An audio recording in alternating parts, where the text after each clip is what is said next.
You ask Tiger to solve. This deals with linear equations with one unknown. The final result is x equals 4. Let's solve it step by step. Group all x terms on the left side of the equation. Subtract 2x from both sides. Group like terms. Simplify the arithmetic. Group like terms. Simplify the arithmetic. Group all constants on the right side of the equation. Add 3 to both sides. Simplify the arithmetic.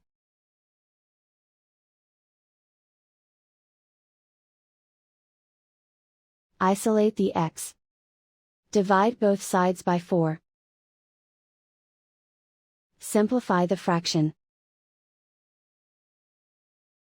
Find the greatest common factor of the numerator and denominator.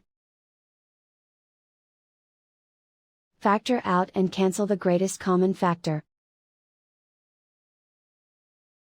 And so the final result is x equals 4.